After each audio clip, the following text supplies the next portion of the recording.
102, and I'm sure as we catch up with Embiid after, he'll say this rivalry is just getting started. And I think that's Drummond, not Embiid. What will you miss about this budding rivalry? It's over with. Everybody can, get off our backs about the whole, Philly and Detroit thing. We got to focus on the rest of the season right now. Obviously a tough loss. A lot of guys are hurt right now, so we have to, really get guys back healthy, get ready for this Charlotte game, and, keep plugging away. Zeke, as we look at this Piston team, this is their 5th straight loss, tying the season high.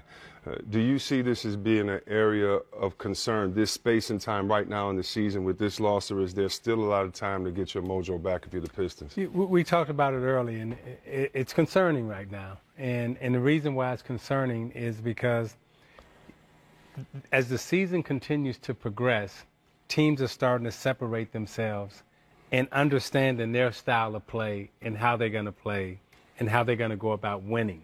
Detroit is still trying to figure that out, and I hope they can. I'm a little worried right now.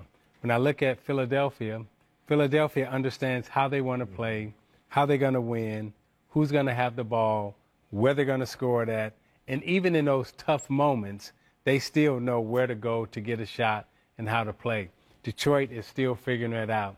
The other thing that worries me about Detroit right now is that, to be successful in this league, you do have to have a rivalry.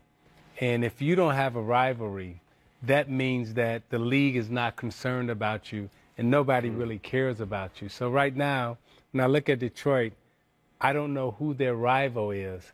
Philadelphia right now is trying to pick some rivalries and make some rivalries. So that just lets you know that they think that they arrived and that they want to start fighting now. That's a great point about that mind game. And, Kevin, when we talk about the inside play, does it concern you that the Pistons, or are you happy for Philadelphia, put it that way, they had a 54-24 advantage inside? When you look at Drummond and Blake Griffin, they might be the most potent front court in the game, but it doesn't seem like maybe they played that way tonight. No, I just think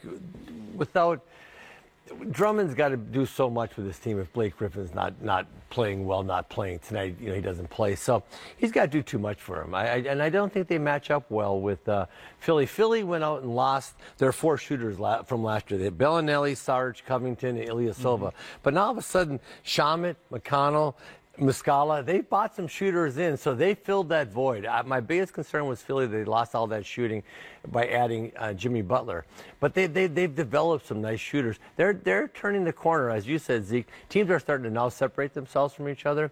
They're starting to play some good basketball. They're 19-9, and they're getting some separation there. And, hey, everybody wants that home court. Everybody wants to be in the top 4 in both conferences. And, that's their goal. And their goal is to make another playoff run. And how about Philly? They did it with Butler injuring his groin in the first quarter, not returning, still